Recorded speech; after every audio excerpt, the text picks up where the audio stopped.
성경을 들고 주의 말씀은 내 발의 등이요 내 길의 빛이니이다. 아멘. 오늘 주시는 하나님의 말씀 마가복음 제9장 14절 말씀부터 24절까지 신약성경 69쪽 되겠습니다. 마가복음 제9장 14절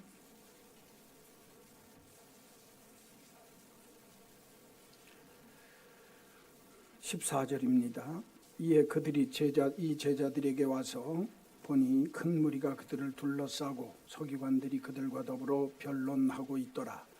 온 무리가 곧 예수를 보고 매우 놀라며 달려와 문안하거늘 예수께서 물으시되 너희가 무엇을 그들과 변론하느냐?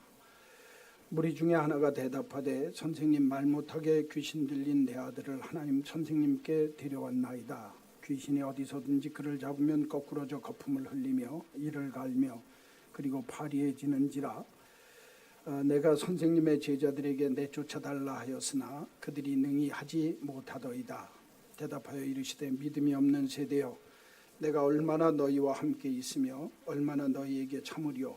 그를 내게로 데려오라 하시매 이에 데리고 오니 귀신이 예수를 보고 곧 그 아이로 심히 경련을 일으키게 하는지라. 그가 땅에 엎드러져 구르며 거품을 흘리더라. 예수께서 그 아버지에게 물으시되 언제부터 이렇게 되었느냐 하시니 이르되 어릴 때부터니이다. 귀신이 그를 죽이려고 불과 물에 자주 던졌나이다. 그러나 무엇을 하실 수 있거든 우리를 불쌍히 여기사 도와주옵소서. 예수께서 이르시되 할 수 있거든이 무슨 말이냐? 믿는 자에게는 능히 하지 못할 일이 없느니라 하시니 곧 그 아이의 아버지가 소리를 질러 이르되 내가 믿나이다. 나의 믿음 없는 것을 도와주소서 하더라. 아멘. 오늘 읽어드린 이 말씀 가지고 믿음의 계단, 그런 제목으로 잠깐 말씀드리겠습니다. 여러분 아침에 올라오실 때 교회 계단이 있습니다. 그렇죠? 몇 계단인지 모르고 그냥 올라갈 때까지 올라가서 사람 끝나면 예배당 들어가면 된다, 그렇게 하고 올라오셨을 거예요. 그렇죠?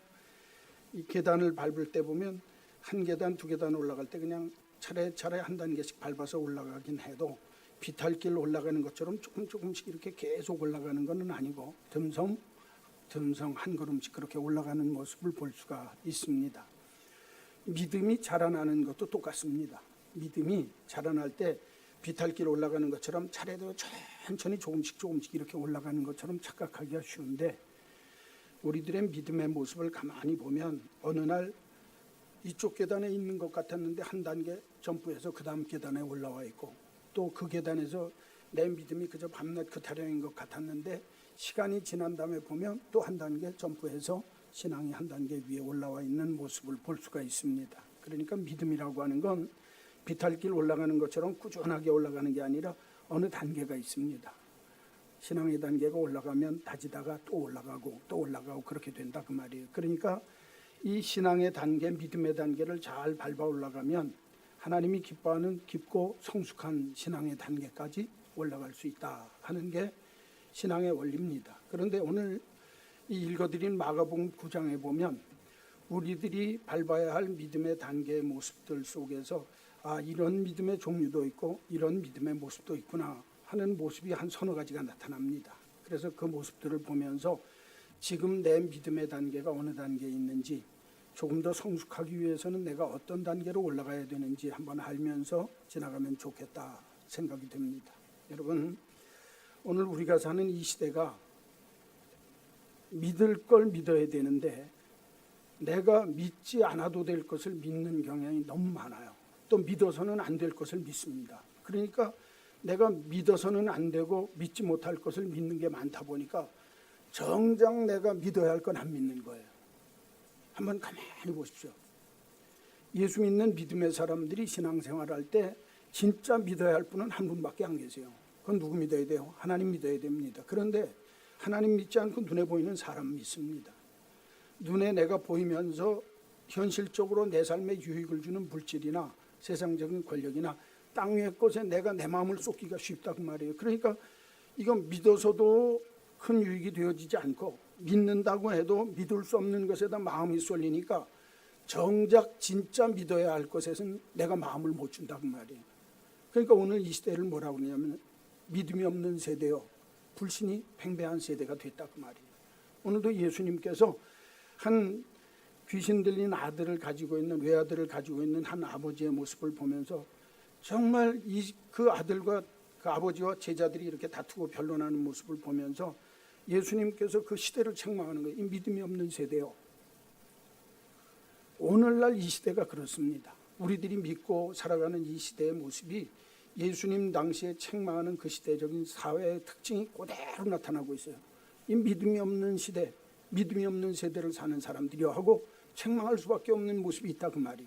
그러면 저와 여러분이 밟아가야 할 믿음의 단계의 모습을 잘 살피면서 내 믿음을 어떤 단계에서 어떻게 승화시키고 한 단계 더 발전시키는 게 좋겠나 하는 모습을 따져보면서 이 본문 속에 나오는 믿음의 계단들을 하나하나 살피면서 함께 저와 여러분을 되돌아볼 수 있는 그런 은혜의 시간이 되기를 간절히 소원합니다. 첫째로 14절에서 18절입니다. 이에 그 사람들이 제자들에게 와서 보니 큰 무리가 그들을 둘러싸고 서기관들이 그들과 더불어 변론하고 있더라. 온 무리가 곧 예수를 보고 매우 놀라며 달려와 문안하거늘 예수께서 물으시되 너희가 무엇을 그들과 변론하느냐. 무리 중에 하나가 대답하되 선생님, 말 못하게 귀신 들린 내 아들을 선생님께 데려왔나이다. 귀신이 어디서든지 그를 잡으면 거꾸로져 거품을 흘리며 이를 갈며 그리고 파리해지는지라. 내가 선생님의 제자들에게 내쫓아달라 하였으나 그들이 능히 하지 뭐하였나이다? 못하였나이다. 그렇게 얘기를 하는 거예요. 자, 오늘 본문 설명은 이렇습니다. 예수님이 제자들과 함께 변화산에 늘 기도하던 대로 습관 따라서 기도하러 가셨는데 그 제자들이 나머지 베드로와 야고보, 요한을 데리고 가셨으니까 나머지 9 제자들이 남아 있었어요. 그런데 귀신 들려서 내 아들이 고통받는 한 아버지가 있었습니다. 그러니까 이 아들을 좀 낫게 했으면 좋겠다. 그리고 예수님 제자들에게 데리고 왔는데 귀신 나가라 나가라도 안 나가는 거예요. 예수님 제자들이 쫓아내도. 그러니까 뭐 이런 게 다 있냐 그 말이에요. 그리고 막 소란이 내서 변론이 붙었어요. 서기관들과 그 동네 사람들이, 보는 사람들이 뭐 이런 일들이 다 있냐 그러고 막 논쟁이 붙으니까 예수님이 그때 기도하시다가 내려오셨다는 거예요. 그러고 보시고 이게 무슨 일이냐 그랬더니 예수님 제자들한테 내 아들을 데리고 왔더니 그 아들을 귀신 낫게 해주지는 못하고 그냥 이 상태에 이런 형편이 됐습니다 하는 게 오늘 본문 18절까지 내용이에요. 그들이 능히 하지 못하더이다. 그들이 쫓아내지 못했더이다. 뭐 했는데 내 아들이 귀신 들려서 그 귀신 드는 걸 내쫓아주기를 원해서 데려왔는데 제자들이 못하더이다. 그러니까 오늘 이 본문에 나오는 이 귀신 들린 아들을 가진 아버지가 갖고 있는 첫 번째 믿음의 모습이 어떤 모습이냐? 필요에 의한 믿음입니다. 한번 따라서 합시다. 필요에 의한 믿음. 그러니까 이 아버지는 소원은 하나예요. 예수님 앞에 나오는데 내가 하나님 믿겠다고 나오는데 믿는 이유가 뭐예요? 내 아들 고쳐달라 이거예요. 귀신 쫓아내달라는 거예요. 여러분, 오늘날 예수 믿는 많은 신앙인들 중에도 이런 믿음의 모습이 있습니다. 내가 인생을 살면서 주님이 필요해요. 나 주님 믿겠어요. 나 하나님 믿겠습니다. 그런데 하나님, 나 이거 때문에 그렇거든요. 이 문제 좀 해결해 주세요. 예를 들면 내가 아플 수도 있어요. 아니면 자녀 문제가 고통스러울 수도 있어요. 남편 문제일 수도 있어요. 가족 문제뿐만 아니라 내 직장 문제일 수도 있어요. 내 사업 문제나 내 삶의 여러 환경 문제일 수도 있어요. 하나님, 나 하나님 앞에 왔는데 이것 때문에 죽겠어요. 하나님 이것 좀 살려주세요. 내가 하나님 믿으려고 왔는데 하나님 나 좀 도와주세요. 내가 당신을 믿습니다. 이런 요건을 충족받기 위해서. 그렇죠. 그렇게 믿는 분 많습니다. 여러분 그거 욕할 필요 없어요. 왜냐하면 예수님이 친히 말씀하셨습니다. 많은 사람들에게 나는 누구다 라고 할 때 나는 세상의 빛이다, 나는 세상의 소금이다 그렇게 말씀하시기도 하지만 나는 길이요 진리요 생명이다 딱 얘기하세요. 그렇죠? 내가 이 세상 너희들을 구원할 수 있는 나는 길이다, 나는 너희의 진리다, 나는 너희의 생명이다. 여러분 그 말씀 속에 깊은 뜻이 있습니다. 내가 인생의 생로병사 문제, 내가 삶의 철학이나 인생을 살 때 정말 내가 이 세상 왜 살아야 되나 삶의 의미를 찾고자 할 때 내가 너희들의 길이 될 수 있다는 거예요. 예수님 찾으면 내 인생의 생로병사 문제뿐만 아니라 삶의 철학뿐만 아니라 내 인생이 어떻게 살아야 할지 삶의 의미를 찾는 일에 그 유일한 길이 누구라고요? 예수 그리스도 그분이라는 거예요. 그러니까 예수 그리스도가 길 되심을 아는 자는 내가 이 세상의 삶을 살면서 내 삶의 문제로 막 고통받고 괴로움받을 때 그 문제를 해결해 주실 수 있는 분이라고 확신이 가는 거예요. 할렐루야. 그래야 돼요. 또 나는 진리다 그거예요. 사회적인 질서나 사회적인 공의에 대해서 관심 있는 사람들은 야, 이 세상이 도대체 이게 어떻게 된 거야? 이거 망할 세상 아니야? 왜 이렇게 불의가 많아? 이 세상이 거꾸로 돌아가는 거 아니야? 여러분, 그때 주님이 하시는 말씀이 뭐라고 하는 줄 아세요? 나는 세상의 진리라는 겁니다. 진리 되시는 우리 주님이 세상의 사회 정의가 꼬부라져 있을 때, 부정의가 판칠 때 내가 그 문제를 해결해 주겠다. 할렐루야. 분명히 말씀해 주시는 거예요. 너 사회 유지나 세상 돌아가는 모든 것들에 대해서 내가 책임질 수 있는 이 땅 위의 부조리와 불법이 판친다 할지라도 나는 진리로 세상을 하나님이 기뻐하는 바른 길로 갈 수 있도록 인도하는 나는 진리다. 여러분, 그러니까 예수 그리스도를 믿는 거예요.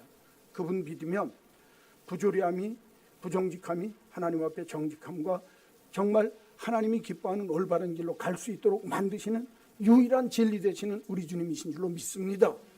당신이 진리라고 그랬거든요. 또 하나, 나는 길이요 진리요 너희의 생명이라고 그랬어요. 그러니까 여러분, 내 삶의 주인 되시는 그분이 내 인생의 행복과 불행을 그분이 책임진다는 거예요. 그분이 너의 질병이나 삶의 고통받는 내가 인생을 살면서 화복, 땅 위에 있는 화와 복에 대한 모든 것을 다스릴 수 있는 내 삶의 생명의 근원 되시는 나다. 예수님이 그렇게 친히 말씀하셨어요. 나는 길이요 진리요 생명이니라. 그러니까 예수 그리스도를 바로 알고 믿으면 내 인생에 해결하고자 내가 필요로 하는 모든 문제를 주님이 해결하실 수 있는 길을 열어주실 줄로 믿습니다. 문제의 해결자가 되시겠다는 거예요. 그러니까 여러분, 저나 여러분이 예수 믿는 이유는요, 어떨 때는 보면 이렇게 내가 필요해서 예수 믿을 때 있어요. 하나님, 나 고통스러워요, 나 괴로워요, 나 힘들어요, 나 삶에 이런 문제가 있어요. 그래, 내가 네 필요를 알고 내 욕구를 안단다. 그런데 여러분, 여기서 착각하면 안 되는 게 하나 있어요. 내가 필요에 의해서 하나님 앞에 정말 내 걸음을 옮겼다 할지라도 그때 여러분 믿음이 뭔 줄을 알 게 뭡니까? 그렇죠? 하나님의 역사가 뭔지도 모른다 그 말이에요. 그러나 이 마틴 루터 킹 목사님이 아주 재밌는 얘기를 했습니다. 계단 전체가 보이지 않아도 믿는 순간에 이미 내가 한 계단을 오른 것이다. 여러분, 내가 믿음이 뭔 줄도 모르고 하나님, 나 이게 필요해서 하나님, 정말 하나님 나 좀 도와주세요. 그러고 하나님 앞에 발걸음을 딱 내놓으면 이미 그 사람은 믿음의 계단을 하나 딱 밟고 올라온 사람이라는 거예요. 그러니까 여러분, 믿음 없다 소리 하면 돼요? 안 돼요? 안 되는 거예요. 나는 내가 필요에 의해서 하나님 찾아왔어도 하나님이 나를 사랑하셔서 믿음의 첫 계단을 올라오게 만드는 거예요. 애기 믿음이라 그 말이에요, 여러분. 그러니까 이런 하나님, 나는 내가 하나님을 믿는데 이런 이유 때문에 하나님이 이렇게 해주실 줄로 믿고 믿어요 하는 필요에 의한 믿음이라 할지라도 여러분 욕할 거 없어요. 손가락질할 거 없어요. 왜? 하나님은 그걸 통해서도 하나님이 부르셔서 믿음을 시작하게 하시는 축복인 줄로 믿으시기를 주의 이름으로 간절히 축원합니다. 그러니까 내 요구나 필요에 의해서도 하나님을 찾아야 돼요. 그게 믿음의 첫 단계예요. 그런데 이 믿음의 첫 단계에 있는 분들에게 제가 말씀드릴 한 가지 핵심적인 요소가 있는데 그게 뭐냐면, 하나님은, 이건 제 얘기가 아니라 머독이라고 하는 분이 아주 재밌는, 마이크 머독이라고 하는 사람이 얘기를 했는데 뭐라고 그러냐면, 하나님은 인간의 필요에 응답하시는 하나님이 아니세요. 하나님, 난 돈이 필요해요. 하나님, 난 이 문제가 해결받기를 원해요. 그럴 때 하나님이 그 문제를 채워주시기 위해서 하나님이 응답하시는 하나님이 아니세요. 아니, 저게 도대체 무슨 얘기래? 내가 필요에 의해서 누구를 찾아왔어요? 하나님을 믿고자 하나님 앞에 왔어요. 그러면 하나님은 내 필요 때문에 응답해 주시는 게 아니라 내가 하나님 이런 게 필요로 해요. 그리고 하나님을 찾는 아주 연약하지만은 연약한 믿음을 보시고 믿음에 응답하시는 하나님이신 줄로 믿습니다. 이거 아셔야 돼요. 그러니까 여러분, 내가 원해서 이거 하는 게 아니라 내가 원하는 정말 부끄럽고 추하지만 부끄럽고 연약하지만 작은 믿음이지만 그 믿음에 응답하시는 하나님이시지, 내가 이거 하나님 나 이렇게 해주세요, 그것 때문에 하나님이 거기에 응답하시는 하나님이 아니세요. 하나님 나는 아무것도 모르거든요. 근데 이 문제 때문에 너무 힘들어요. 하나님 나 한 번만 도와주세요. 내 아들이 귀신 들렸어요. 내 아들이 간질병이 있어요. 내 아들이 불과 물에 어려서부터 뛰어들어갖고 죽으려고 그래요. 그런 적이 여러 번 있어요. 하나님 내 아들 불쌍하잖아요. 한 번만 도와주세요 내 아들. 그렇게 하고 이 아버지가 주님 앞에 나올 때 내 아들 좀 도와주세요, 필요를 갖고 찾아 나왔지만 주님이 그 필요를 갖고 찾아 나온 그 믿음의 모습을 보고 하나님이 응답하는 거지, 나 이거 아니면 안 돼요 그것 때문에 응답해 주는 건 아니다 그 말이에요.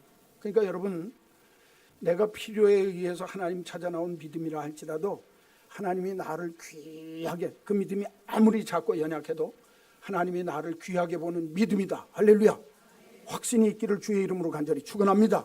그래야 되는 거예요. 오늘도 본문 내용이 그거예요. 이 아버지가 믿음이 있어서 하나님 앞에 나온 거 아니에요. 그렇죠? 예수님 앞에 나오면 내 아들 고쳐줄 거야, 예수님에 대한 아주 작지만 가느다란 그 믿음 갖고 내 아들의 문제를 갖고 찾아 나왔을 때 그 믿음을 귀하게 여기시고 키워주시는 거예요. 오늘 본문 내용이 그겁니다. 그러니 여러분, 필요에 의해서 내가 하나님을 믿어도 하나님은 내 작은 믿음을 귀하게 보신다. 여러분이 어떤 이유로 하나님 찾았든지 여러분의 믿음을 하나님은 귀히 보시는 하나님이시라 확신하시기를 주의 이름으로 간절히 축원합니다. 그래서 첫 번째 믿음은, 계단을 올라가는 믿음의 첫 번째 계단이 뭐냐, 내 필요나 욕구에 의해서 하나님을 찾는 믿음의 모습입니다. 두 번째, 자 성경 보세요. 두 번째 믿음의 모습은 이제 그 단계에서 하나 더 들어가는데 19절, 대답하여 이르시되, 19절에서 22절입니다. 믿음이 없는 세대여, 내가 얼마나 너희와 함께 있으며 얼마나 너희에게 참으리오. 그를 내게로 데려오라 하심에 이에 데리고 오니 귀신이 예수를 보고 곧 그 아이로 심히 경련을 일으키게 하는지라. 그가 땅에 엎드러져 구르며 거품을 흘리더라. 예수께서 그 아버지에게 물으시되 언제부터 이렇게 되었느냐 하니 이르되 어릴 때부터니이다. 귀신이 그를 죽이려고 불과 물에 자주 던졌나이다. 그러나 무엇을 하실 수 있거든. 이게 참, 여기 한번 따라서 합시다. 무엇을 하실 수 있거든. 우리를 불쌍히 여기사 도와주옵소서. 무엇을 할 수 있거든. 여러분, 누구 앞에 나왔어요? 예수님 앞에 나왔어요. 그런데 예수님한테 우리 아들 책임지세요, 고쳐주세요 하고 믿고 매달려야 되는데 뭐라고 그래요? 할 수 있으면 해주시고 아니면 뭐 어떻게 해요? 여러분, 이 내용이 이겁니다. 여러분 웃으시는데 미안하지만 오늘날 예수 믿으면서 그렇게 믿는 사람 많습니다. 믿는다고 하나님이 문제를 해결해 주실 줄로 믿습니다고 확신하는 게 아니라 하나님 앞에 왔어요. 근데 가만히 보니까 내가 기도해도 응답될 때가 있고 안 될 때가 있어요. 그렇죠? 그래요, 안 그래요? 몰라서 그렇지 나중에 보면 다 응답되어졌는데 내가 모르니까. 그냥 사람들은요, 자기가 아는 게 적을 때는 의심하지 않습니다. 왜 그런 줄 아세요? 내가 경험상 아는 게 별로 없으니까 아니 뭐 얘기를 하면 그런가 보다, 그럼 믿어줘요. 그렇죠? 아는 게 별로 없으면 잘 믿던 사람이 조금 알기 시작하면 뭐라고 그래요? 그 아는 게 병이 돼갖고 뭐라, 이거 진짜 그런 거야? 내가 알고 있는 지식이나 경험이 의심을 갖게 만듭니다. 두 번째 믿음의 단계가 뭔 줄 아세요? 의심하는 믿음입니다. 자, 한번 따라서 합시다. 뭐 하는 믿음? 두 번째 믿음의 단계가 있는데 의심하는 거예요. 아이 뭐 그렇게 해주시겠지, 해주실 거야. 근데 이거 안 해주시면 어떡하지? 에이 모르겠어, 뭐 해주시면 좋고 안 해주면 말고. 예수 믿는다고 그러는 사람들이 그렇게 믿는 사람 참 많습니다. 반신반의하는 거예요. 여러분, 저는 오늘 본문에 나오는 이 귀신 들렸던 아들을 가지고 있는 아버지의 왜 마음과 믿음의 모습이 그럴까? 그럴 수 있지 않겠어요? 여러분, 성경에 보면 누가복음에 보면 이 아들을 가진 아버지가 이 아들이 외아들이라는 거예요.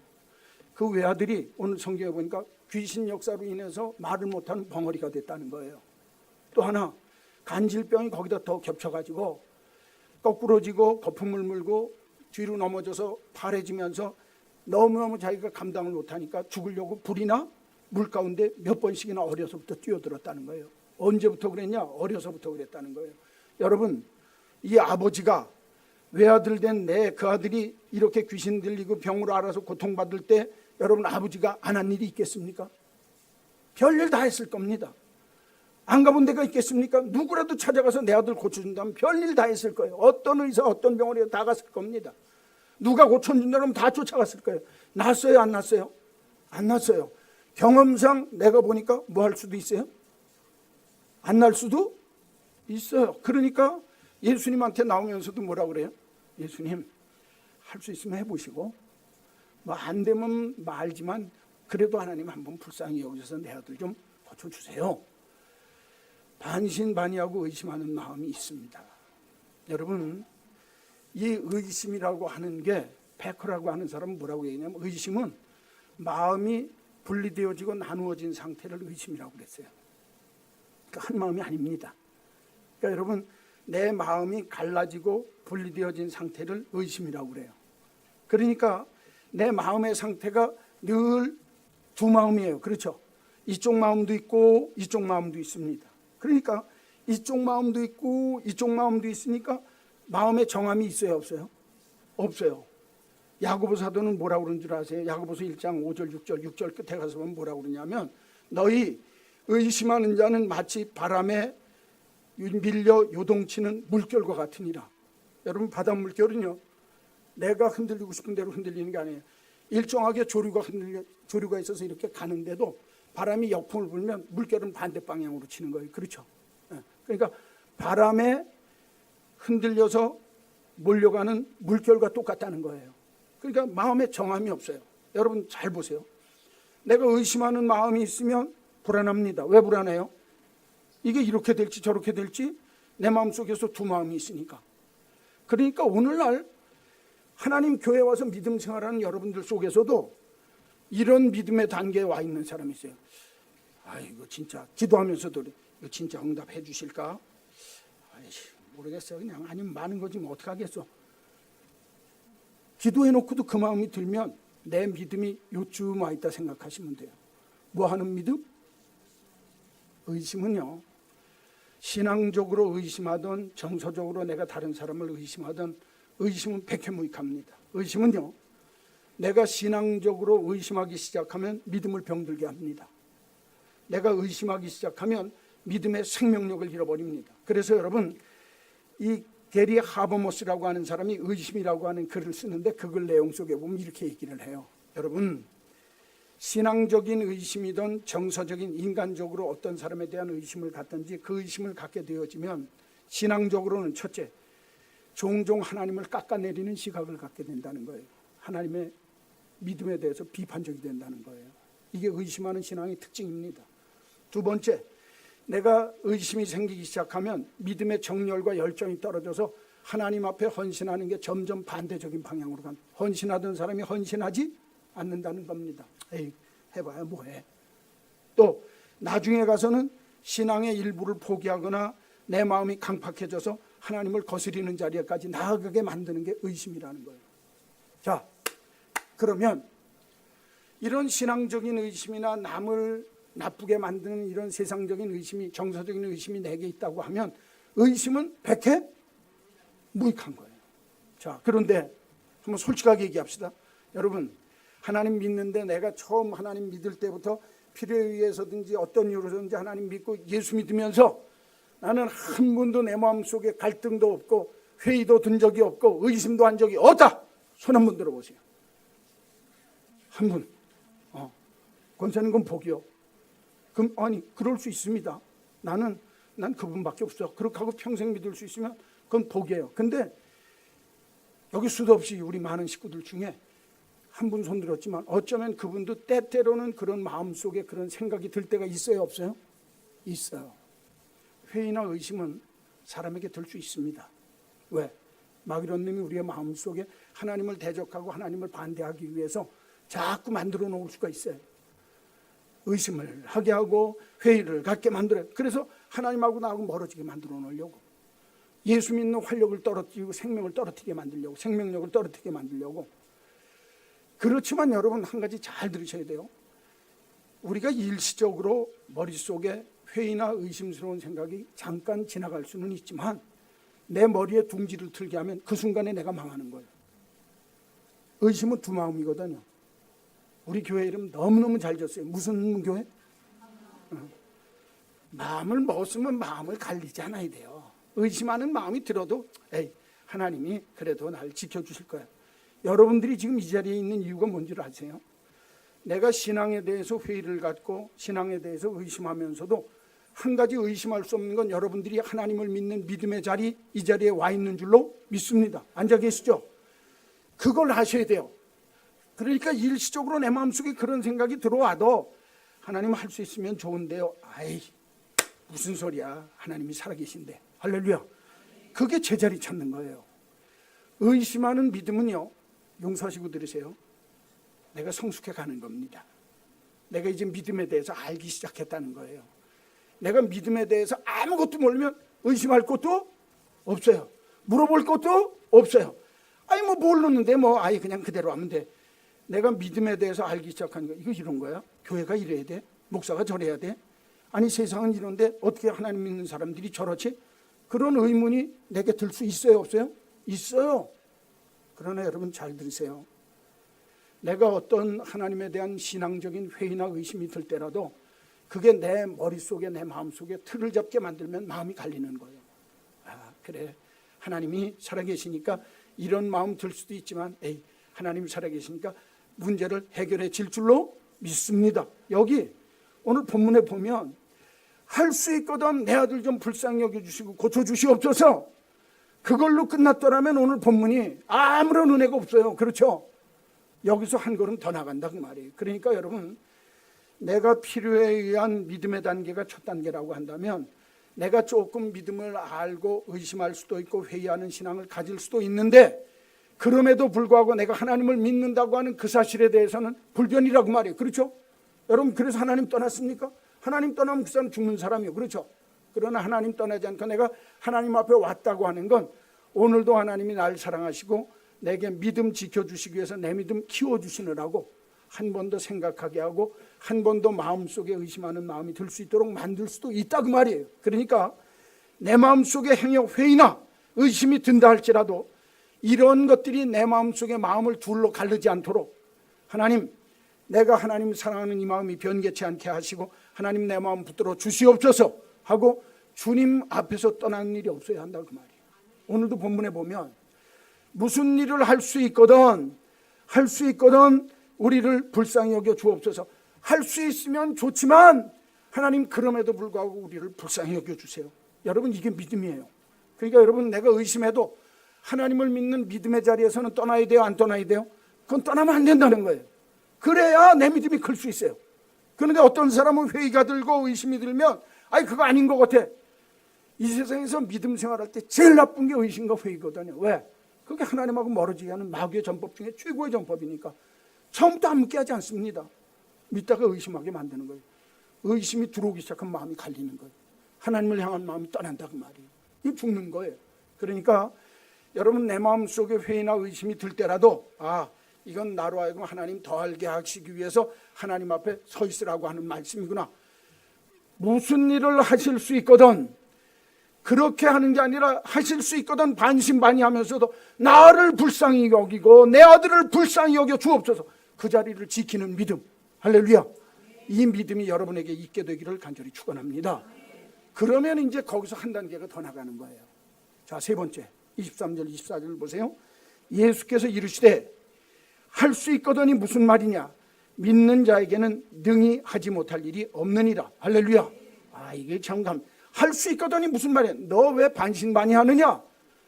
내가 할 수 있는 내가 이 앞에 있는데 너 무슨 소리 하고 있느냐? 여러분, 예수님이 간섭하세요. 자, 여기 보세요. 내가 의심을 하고 회의하더라도 하나님을 떠나지 않고 하나님 앞에 딱 서 있으면 하나님 날 불쌍히 여겨주세요 하고 이렇게 하고 서 있으면 하나님이 뭐라고 말씀해? 우리 주님이 뭐라고 말씀해? 너 왜 반신반의하니? 걱정하지 마. 믿는 자에게는 능치 못함이 없느니라. 너 믿으니까 내가 믿음의 대상 되어지고 믿음의 주인 되어지는 내가 그 문제를 해결하리라. 그러니까 이번에 그 아버지가 귀신 들린 아이를 가졌던 아버지가 대답하는 말 보세요. 24절입니다. 핵심적인 거예요. 한번 따라서 합시다. 내가 믿나이다. 나의 믿음 없는 것을 도와주소서. 할렐루야. 자, 누가 믿나이다? 여러분 잘 들으세요. 내 마음속에 회의와 의심이 생기는 단계에 있는 신앙의 상태라 할지라도 하나님 떠나지 않고 내가 고백해야 될 말은 뭐냐면, 하나님, 주님, 내가 믿습니다. 내가 정말 생각이 모자르고 생각이 짧아서 의심도 하고 회의도 가졌는데 하나님, 나는 하나님 믿습니다. 그렇게 하고 내가 믿나이다. 여러분 잘 들으세요. 이게 현재 진행형이에요. 내가 믿는데 언제 믿어요? 난 지금 믿는다. 여러분, 믿음은 미래가 아닙니다. 장차 하나님이 그렇게 해 주실 줄로 믿습니다. 믿음 속엔 소망도 들어있지만, 미래에 대한 희망도 들어있지만, 믿음 그 자체는 현실적인 믿음이어야 돼요. 여러분, 오늘 용서하시고 들으세요. 오늘 어떤 분이 아파서 나왔어요. 오늘 진짜 어떤 내 삶의 문제를 고민하면서 나왔어요. 예? 그러면 오늘 말씀을 드리면서, 저 귀신 들렸던 아들을 가진 아버지가 하나님, 주님, 내가 믿습니다. 내 아들을 불쌍히 여겨 주옵소서 간구했죠. 그랬죠? 그러니까 주님이 뭐라고 그랬어요? 그래, 내 아들이 깨끗하게 될지어다. 너 내 아들 속에 있는 귀신아 그에게서 나올지어다. 그래서 예수님이 책망하시고 쫓아내니까 깨끗하게 되었더라. 할렐루야. 그게 성경의 기록이에요. 오늘 성경에 여기 좀 보세요. 세 번째 믿음의 특징이 뭐냐면, 내가 믿나이다. 아무리 나를 의심하고 나를 회의하게 만드는 많은 삶의 여건들이 있고 지금까지 경험상으로 봐서 그렇게 될 수 있는 요건이 많아도, 우리들이 세 번째 믿음의 단계를 올라가려고 하면 뭐가 있어야 되냐? 확신이 있어야 된다는 거예요. 뭐가 있어야 된다고요? 확신이 있어야 돼요. 확신을 한번 따라서 합시다. 확신하는 신앙. 뭐 하는 신앙이요? 여러분, 확신은 나를 모든 유혹에서 막아줍니다. 확신은 나를 모든 의혹에 대해서 대답해 줍니다. 확신은요, 내게 부닥쳐지는 모든 상황을 견디고 이길 수 있도록 만들어 주실 줄로 믿습니다. 하나는 중요한 게 뭐냐면, 내가 회의가 들고 의심이 들 때라도 주님 떠나지 않고 주님 앞에 서서, 하나님, 난 주님 없으면 못 살아요. 세상 사람들 내 경험으로 보면 이거 하실 수 있으면 해주세요. 그렇게 내가 얘기했지만 난 주님 없으면 못 살아요. 주님, 나 좀 붙들어 주세요. 내가 주님을 믿습니다. 할 때, 믿을 때 어디서 믿어야 되냐면 지금 여기서 믿으라는 거예요. 우리 카페 이름 무지하게 잘 지었습니다. 어디서 믿으라고요? 너 지금 여기서 믿어. 믿음은 현재형이에요. 내가 지금 여기서 믿어야 하나님의 역사가 지금 내게 나타나는 거예요. 그러니까 여러분, 혹시라도 오늘 아픈 분이 오셨어요. 하나님, 나 아픈 믿음 때문에, 나 아픈 것 때문에 주님 믿기를 원해서 나왔어요. 하나님, 날 좀 도와주세요. 그럴 때 내 믿음이 너를 구원하는데 내가 나를 믿냐? 예, 내가 지금 주님이 나를 낫게 해주실 줄로 그래야 낫는다는 거예요. 주님, 나의 믿음 없는 것을 도와주시고 나는 주님이 낫게 하시면 내 아들 나올 줄로 믿습니다. 언제 믿는다는 거예요? 지금 믿는다는 거예요. 지금. 이게 굉장히 중요해요. 신앙에서는. 아버지를 믿는데, 하나님을 믿는데 여러분 멀리 놔두고 믿으면 안 된다는 거예요. 장차 내가 그렇게 될 줄로, 하나님이 이루어 주실 줄로 멀게 보지 말라는 거예요. 오늘 믿으라는 거예요. 애들을 키워보면요, 애들마다 다 특성이 달라요. 우리 큰애는 조금 여리고 조심성이 많아요. 우리 둘째 놈은 덤벙됩니다. 어려서 보면. 그런데 우리 큰애는요, 우리 둘째하고 큰애하고 이제 집사람이 장난감 가져가서 이마트 그때 새로 생겼을 때인데, 한 30여 년 전 얘기예요. 지금 38이니까 큰애가. 그때 한 4살, 5살 됐을 때인데, 가갖고서 그 이마트에 갔어요. 이마트에 갔는데, 집사람이 이마트 데리고 갈 때, 거기 가면 장난감 가게 가면 장난감 값이 굉장히 비쌉니다. 그렇죠? 그러니까 장난감 가게 앞에 가면 싹 돌려서 딴 데로 데리고 가고 그랬어요. 근데 이제 그 앞에 어쩌다가 가다가 걸리면 장난감 사달라고 그러면 집사는, 야, 돈 없으니까 나중에 사자. 그러고 하고 나중에 산다 그랬어요. 근데 이제 아버지는 제가 이거 안 되겠어요. 한번 가서 사줘야 될 것 같아서 데리고 이마트를 갔어요. 그 아들 둘 보러, 야, 호기 있게. 왜? 사주기로 작정을 했으니까. 너희들 한번, 그때 이제 생일인가 그랬어요. 너 갖고 싶은 거 가져. 그랬더니요, 우리 둘째 놈은 말도 안 하고 갖고 그냥 가요.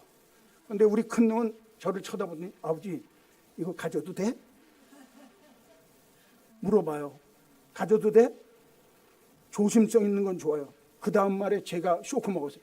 아버지 돈 있어? 이거 환장하네. 아니 지가 왜 걱정해요? 아버지가 사라고 그랬는데. 에? 여러분 웃으셨는데 우리 믿음이 똑같습니다. 우리 믿음 한번 가만히 보세요. 주님이 너의 삶의 문제는 내가 길이요 진리요 생명 되시는 내가 내 삶의 문제를 해결하겠다 그랬는데 주님 앞에 왔어요. 그렇죠? 근데 의심이 생기니까 이거 할 수 있나 없나? 하실 수 있으면 좀 해주세요. 그러니까 주님이 책망하시는 거예요. 할 수 있거든이 무슨 말이냐?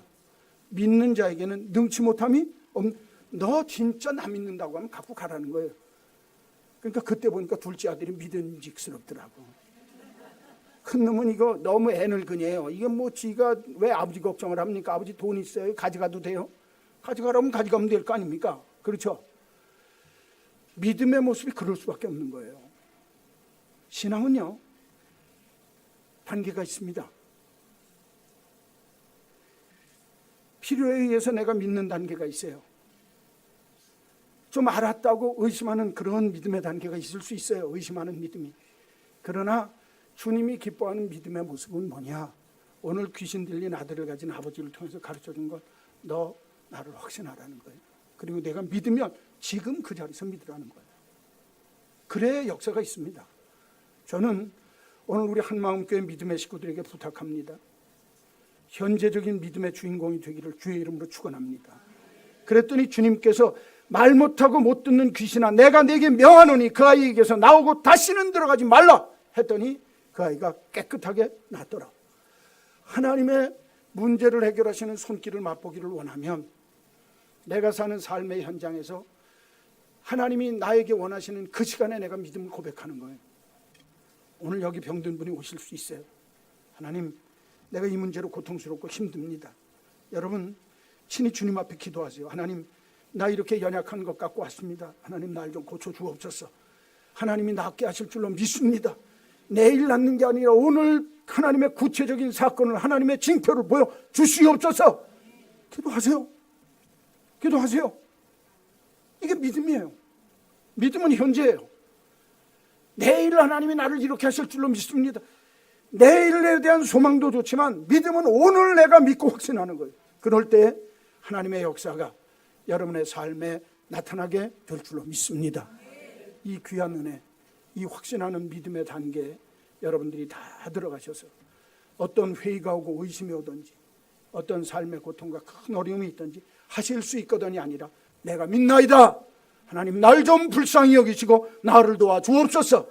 하나님의 도움을 청하는 중에 하나님께서 문제를 해결하시는 축복이 있기를 주의 이름으로 간절히 축원합니다. 축원합니다. 찬송가 85장 함께 부르시면서 성찬하겠습니다.